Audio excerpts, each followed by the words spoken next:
We get great comments from our visitors. Most of them are just in awe that it's such a small resource that doing such great work, but it's also kind of a hidden treasure. When you think of all the parks, we have a baseball stadium and a zoo and a couple of forests and beaches. People are very unaware, the general public, that the hatchery's out there.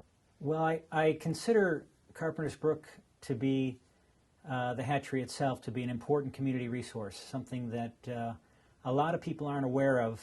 And it's exciting. It kind of invigorates you to get back out there and enjoy fishing. So it's a great place to see what's possible in the local waterways, but also from an educational standpoint, there's people out there that will teach you how to fish. They'll teach you what to do with the fish after you catch them, or just catch and release. But the whole world of fishing is right there at that one center. It's been very rewarding, and it makes you really feel good at heart and warm, and to get these little kids, seeing them many times catching their first fish, and the smiles beyond repair. You just can't believe how happy they are to do that, getting into fishing.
When you run a hatchery for a couple of $100,000 worth of budget, and you can prove a minimum of $7 million worth of economic impact, there's a great imbalance there that just proves that the hatchery is a very valuable piece of property for Onondaga County and all of its residents, and all the people that come here from all over the world, I would suspect, to do the great fishing in central New York. Kind of has a trickle-down effect economically for the area, because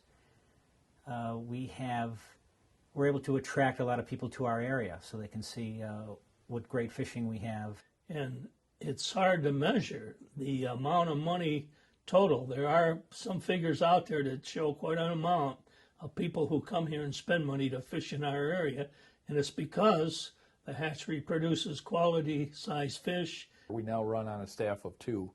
So the help that we get from ESF, the friends groups, the volunteers, is very vital to the operation. I've worked at Carpenter's Brook Fish Hatchery full-time for 15 years now.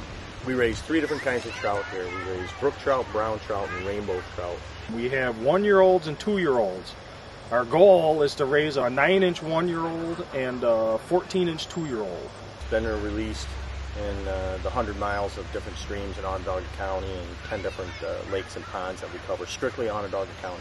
I think one of the best things that we do when we stock the fish, we don't just stock them once a year and people come in and fish them out. We'll start pre-season stocking, and we'll stock all of our streams once before trout season opens, and then we'll stock it 3, 4, 5 times throughout the season. We couldn't do the stocking without volunteers, and we are fortunate that we have this. We stock between 70 and 80,000 trout each year in Onondaga County. The surrounding 8 counties share that with the 2-year-olds, 13,000 2-year-old trout. I originally got involved with the Friends of Carpenter's Brook Fish Hatchery because my father was a volunteer here, and he and his best friend came for many years. They enjoyed working with the kids, and I thought I'd, join them and participate. So I felt it's time I sort of could sit back and rest and give back a little bit to the community and to the youth, something that I really enjoyed from when I was small, try to get them interested in it. I enjoy working with kids, And anyone else who's interested in learning about fishing and about any related activities, especially if they don't have any experience with outdoor sporting activities, it's just a great way to get in touch with nature. And I used to love to take my kids out there, and when they had their opening days in March before the trout season started, everybody get excited by going out there and see all these big trout in that hatchery. I have a personal love for being there. It's one of the great places I enjoyed as a child, and taught me how to fish. I actually have brought my family here, and when I'm actually not working, I look at it from another view. I bring my kids here, they play on the playground, they enjoy just feeding the fish, and they really do enjoy the park. It is a beautiful place. It's been a big part of my life and my whole family's life, and it's been a very enjoyable life because of all the opportunities to get out there and do it. One of my fond memories back in 1967 is when I was a child in elementary school. One of our first trips out of Fairmount Elementary School, right locally there, was a trip to the hatchery. And one of my fondest memories of coming back to work, being a commissioner of Onondaga County Parks, is looking back on those days with great fondness of a great experience, and then coming back and seeing virtually the same facility, doing the same work, just a historic venue that has done remarkable work over the years. The hatchery has a number of programs that it puts on during the year, programs that support children and adults with special needs. We started our pheasant program, I believe we're in our 10th year. It coincides with the Onondaga County Federation of Sportsmen's program, which is performed up at Janesville Penitentiary. We start them from day-old chicks. We get them from the state. We have about 100 birds that we raise each year. We keep them right up until October, November. We let them go as adult birds. And they're just released right here on the hatchery ground. So as people are walking around, they may see a bird. There's a lot of groups that come out there. ESF has groups. They do classes out there. A lot of our school groups come out there. Working with multiple different schools and covering about 12 to 2,000 children in total, and had the kids that had never fished in their life. In the original classes, you may get 4 or 5 that never fished, but groups from the inner city, we had kids that had the whole class, and not one of them had ever had a fishing rod in their hand. And one of the nice things about the hatchery is that it's very accessible to almost anybody. People that have handicaps, that have not had an opportunity to get out and be able to go fishing, we've put in our Time Out to Fish pond that is accessible with a ramp and places for people in wheelchairs to be able to get up there and use that. We've had retired groups in that for the seniors that have come out from senior homes. It also puts on programs that involve sportsmen's clubs, like Sportsmen's Days, our annual event that happens in September of each year. And it's an event where 5,000 people come through. It's actually a family-oriented event here at the hatchery, and there's a whole variety. We have fishing in the pond, canoeing in the pond.